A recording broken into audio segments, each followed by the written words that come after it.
And later.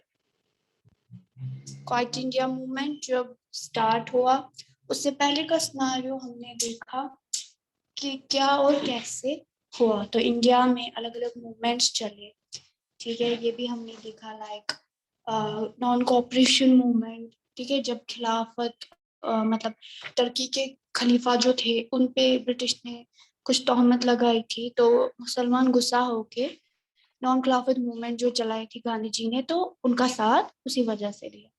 इसके बाद हमने रॉबलेट एक्ट भी पढ़ा कि जो सत्याग्रह रॉबलेट एक्ट, यानी कि लोग जमा नहीं हो सकते, उसके अगेंस्ट एक एक्ट चलाया गया, रॉबलेट एक्ट।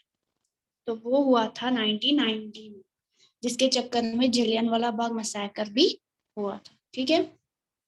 देन लोगों के इनिशिएटिव्स, उसमें हमने पढ़ा कि गांधी जी मतलब जो भी कुछ कहते थे तो लोग किस तरह उसमें आंख बंद करके यकीन कर लेते थे, ठीक है। प्रेजेंट्स जो थे, यानी हर एक की अपनी अपनी वजह थी ब्रिटिश के खिलाफ लड़ने की। फिर हमने देखा दांडी मार्च, तो जब सॉल्ट लॉ यानी सॉल्ट के ऊपर टैक्स लगाया गया, तो गांधी जी ने कहा कि सॉल्ट तो हमारे इंडिया से भी निकलता है, तो हम क्यों कोई मतलब ड्यूटी पे करे, कोई रेवेन्यू दे। तो सॉल्ट पे हम रेवेन्यू नहीं देंगे। उसके बाद वो दांडी चले गए थे, दांडी मार्च उन्होंने किया था। तो 240 माइल्स वो चले थे साबरमती से लेके दांडी कोस्टल टाउन तक, ठीक है। तो उसमें फिर उन्होंने जो पानी है मतलब सी का जो वाटर है उसको बॉईल करके उन्होंने सॉल्ट को प्रोड्यूस किया। Now it's quite India movement and later. तो महात्मा गांधी ने डिसाइड किया कि मैं इनिशिएट करूंगा, मैं कदम उठाऊंगा against British in the second world war. मतलब कि जब दुनिया में second world war broke out हो चुका था, उसके मिडिल में यानी उसके बीच में ही गांधी जी ने एक मतलब जारी किया था, एक हड़ताल जैसी होती है ना, कॉल क्वाइट इंडिया, यानी ब्रिटिश को बोला था कि यहाँ से निकल जाओ, ठीक है। और लोगों से कहा डू और डाई, करो या मरो, यानी अब आखिरी वक्त है, आखिरी फैसला है, इस बार हम ब्रिटिश के खिलाफ पूरे जाएंगे और कोई भी जो मूवमेंट है वो विड्रॉ नहीं होगा। पहले क्या हुआ था, जो नॉन कोऑपरेशन मूवमेंट थी वो विड्रॉ हो गई थी, क्योंकि गांधी जी को लगा था लोग मर रहे हैं, लोगों ने नॉन वायलेंस किया, झगड़ा किया, अटैक्स किए, जो कि महात्मा गांधी की पॉलिसी नहीं थी। वो नॉन वायलेंस की बिल्कुल हित में थे और वायलेंस के खिलाफ थे।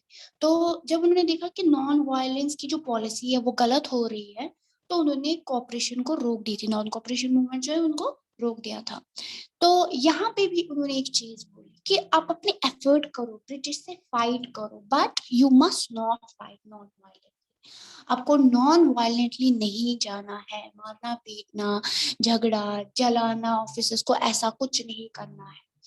तो जब मूवमेंट स्प्रेड हुई, क्वाइट इंडिया मूवमेंट, तो इनिशियली पहले पहले क्या हुआ, गांधी जी और बाकी के जो लीडर्स थे उनको जेल भेजा गया, ठीक है। लेकिन इस मूवमेंट को चलाने के लिए आगे मतलब किसान थे, यंग जनरेशन थी, नौजवान थे, इसको बढ़ाने के लिए, तो उन्होंने मतलब अपनी स्टडीज को गिव अप कर दिया, बोला कि पढ़ाई बाद में होगी, पहले हमें देश को आजाद करना है। तो उन्होंने ज्वाइन कर दिया था ये मूवमेंट। फिर कम्युनिकेशन सिंबल्स को यूज किया गया, मतलब गवर्नमेंट के खिलाफ नारेबाजी लगानी शुरू की, अथॉरिटीज पे अटैक किया गया ऑल ओवर द कंट्री, ठीक है। तो पहला रिस्पॉन्स जो ब्रिटिश ने मतलब इस अटैक, इस मूवमेंट को जो मानो रिस्पॉन्ड किया ब्रिटिश ने, मानो कि जवाबी थे, तो जवाबी के तो ऑफ 18 में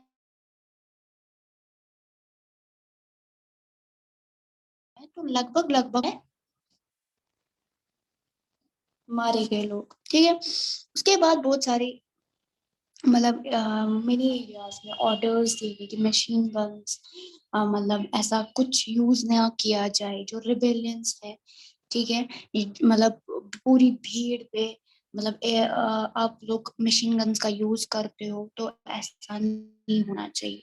तो लेकिन ऐसा क्या हो गया कि लोग क्या कर रहे थे, यहाँ से नॉन वायलेंस थे, लेकिन यहाँ से ब्रिटिश क्या कर रहा था, वायलेंस दिखा रहा, क्योंकि उनको लगता था कि अगर हम वायलेंस करेंगे तो ये जो क्वाइट इंडिया मूवमेंट चली ये डिप्राइव हो जाएगी, ठीक है।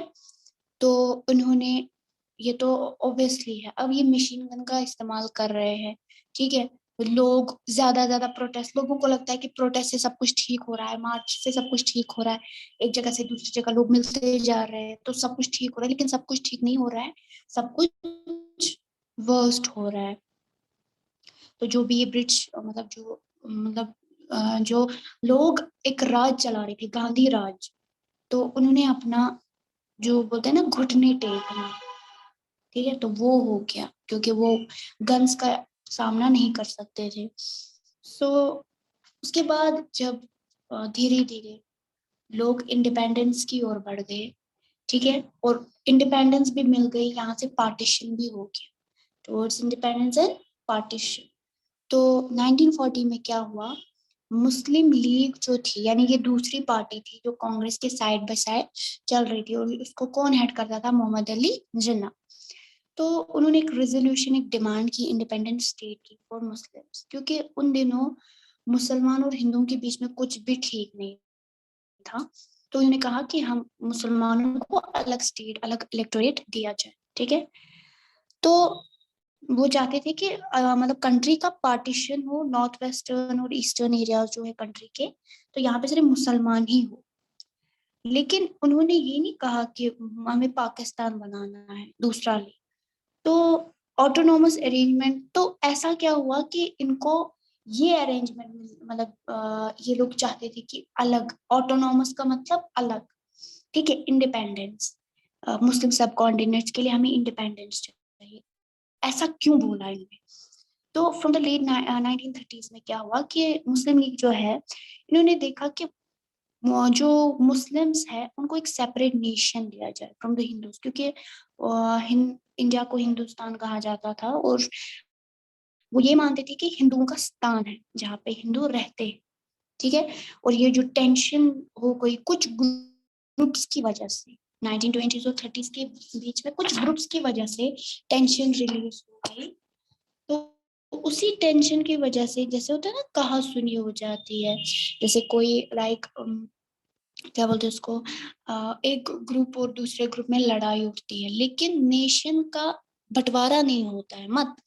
लेकिन ये जो लड़ाई हुई ये बहुत डिस्ट्रैक्टिव थी, इसे नेशन का बंटवारा हो गया था, ठीक है। तो प्रोफेशनल इलेक्शंस जब आए 1937 में, तो ऐसा लग रहा था कि मुस्लिम लीग जो है वो, मतलब वो चाहते थे कि हम माइनॉरिटी में हैं। अब देखो यहाँ पे मसला क्या था, मैं आपको मसला समझाऊंगी, आपको सीधे समझ आएगा। जब कांग्रेस ने डिमांड की थी ना इलेक्शन की, उन्होंने बोला था चलो ब्रिटिश के साथ हम इलेक्शन करेंगे, अगर हमें आजादी नहीं मिल रही है तो फिर भी हम लोग क्या करेंगे, गवर्नमेंट बनाएंगे अपनी इंडियंस की। लेकिन जो मुसलमान थे उनको पता था कि कांग्रेस के अंदर हिंदू डोमिनेंट ग्रुप है, वो यहाँ सारे हिंदू है, तो वो मुस्लिम के हिक में ज्यादा नहीं बोलेंगे, ठीक है। तो इनको ये डर था कि मुस्लिम्स में इवन गो अनरिप्रेजेंटेड, उनको कोई रिप्रेजेंट नहीं करेगा, ठीक है। जो कांग्रेस है वो उन्होंने रिजेक्ट कर दिया कि हम जॉइंट कांग्रेस लीग बनाएंगे, मतलब यूनाइटेड प्रोविंसेस में, यानी उत्तर प्रदेश जो जगह है, उन्होंने बोला कि हम मुस्लिम लीग के साथ कोई भी, जो दूसरी पार्टी थी मुस्लिम लीग, उनके साथ कोई भी मतलब कोलैबोरेशन नहीं करेंगे, हम नहीं बनाएंगे इनके साथ सरकार अगर हमने इलेक्शन लड़ा। तो ये बात क्या हो गई, ये बात खल गई इनको, किनको खल गई, मुस्लिम लीग को। बोला कि ये तो अभी से हमें निकाल रहे हैं, तो कल को जब ब्रिटिश निकलेगा, या मतलब ब्रिटिश के साथ ये लोग हुकूमत बनाएंगे तो ये तो मुसलमानों को ही निकालेंगे, तो ये चीज हो गई। उसके बाद कांग्रेस फेल हो गया, मतलब फेल इन द सेंस उसको सपोर्ट नहीं मिलना मुस्लिम मासेस, मुस्लिम लोगों का, ठीक है, बिल्कुल भी सपोर्ट नहीं मिला, ऑब्वियसली सपोर्ट नहीं मिलता। तो हुआ ये कि 1930s में इन्होंने मतलब मुस्लिम लीग जो थे वो चाहते थे कि हमें सपोर्ट मिले दूसरे कंट्री, ये ना दूसरे लोगों का। तो कांग्रेस के लीडर्स जेल गए हुए थे, तो वहां पे मुस्लिम लीग के लीडर्स ने टेक ओवर किया था। तो जब तक एंड ऑफ वॉर हो गया 1948, तो ब्रिटिश ने कांग्रेस के बीच में नेगोशिएशन यानी सुलह बोला कि हम सुलह करेंगे, ठीक है, झगड़ा नहीं करते हैं, सुलह करते हैं, ठीक है।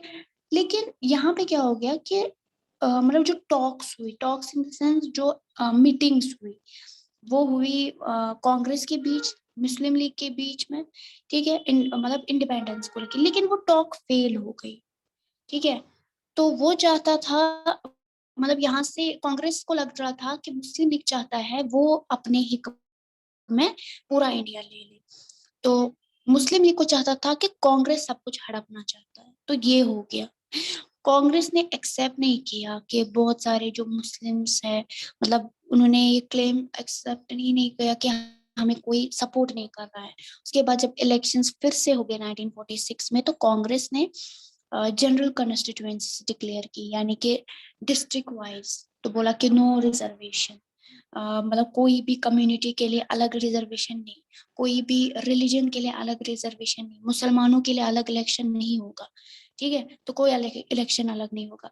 लेकिन जो लीग है, यानी मुस्लिम लीग है, इन्होंने काफी सीट्स को रिजर्व किया था, जो मतलब पहले पहले वाले इलेक्शन में।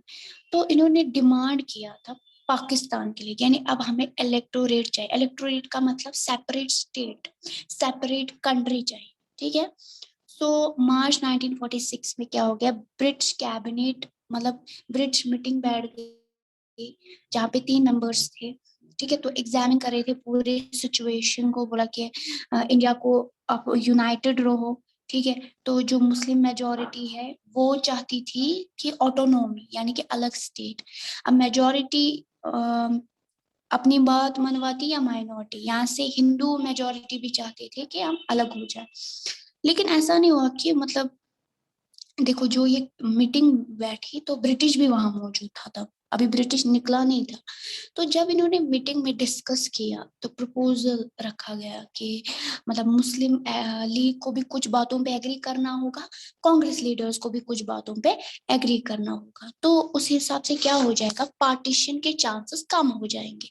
लेकिन कैबिनेट जो मीटिंग थी वो भी फेल हो गई, ठीक है। उसके बाद बहुत सारी एजिटेशन हो गई, एजिटेशन का मतलब उथल पुथल, ठीक है, झगड़े होने स्टार्ट हो गए। तो अनाउंसमेंट की 16 अगस्त 1946 को, कि डायरेक्ट एक्शन डे उसे कहा जाता है, जब एक्शन लिया गया। इस दिन क्या हुआ था कि कलकत्ता में बहुत फसाद हो गया था मुसलमानों और हिंदुओं के बीच में, ठीक है। तो बहुत दिनों तक ये फसाद चला था, थाउजेंड्स ऑफ लोग मर गए थे। उसके बाद मार्च 1947 में जो वायलेंस है वो ज्यादा बढ़ गया, बहुत बढ़ गया, बहुत सारे लोग मर गए। तो वुमेन को, औरतों को बहुत सारी बेहुरमती का सामना करना पड़ा, कुछ औरतों को किडनैप किया गया, ठीक है, कुछ को अपने घर छोड़ना पड़ा, जैसे आप मूवीज में देखते हो कि पार्टीशन के टाइम क्या हुआ था, ठीक है। तो लोगों की लाइफ ही चेंज हो गई। कुछ लोग जो इंडिया के साथ, यानी जो इस पार रहना चाहते थे, उनको उस पार चले जाना पड़ा, और कुछ लोग जो वहां के थे उनको यहाँ आना पड़ा, मतलब इस तरह। और नई कंट्री इसी तरह बन गई, द पाकिस्तान।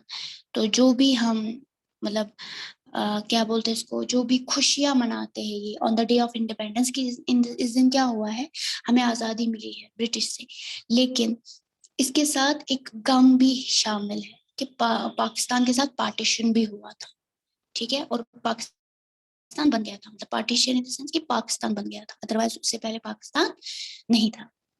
समझ आया?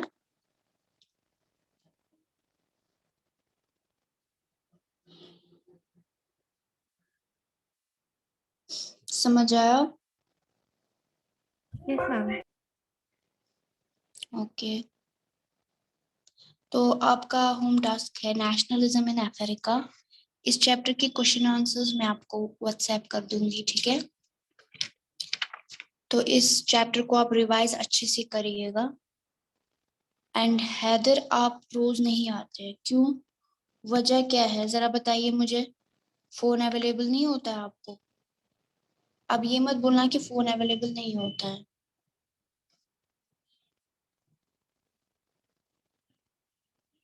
क्यों नहीं देते हो आप रोज क्लास? हैदर, रोल नंबर 4, बताओ।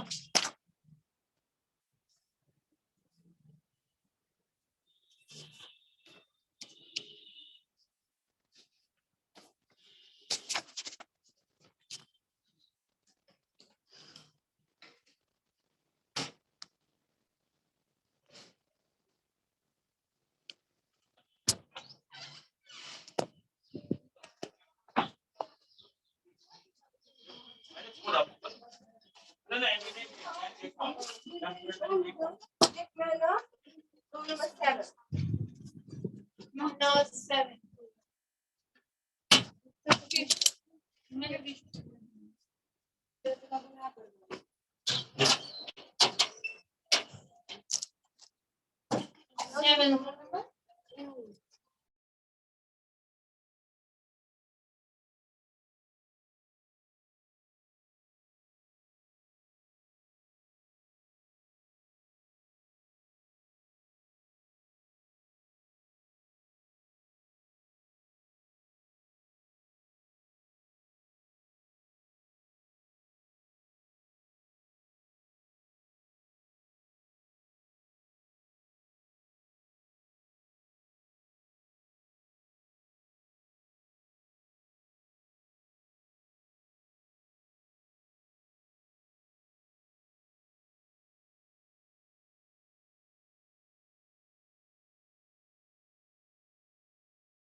लीव कीजिए आप लोग, क्लास हो गई।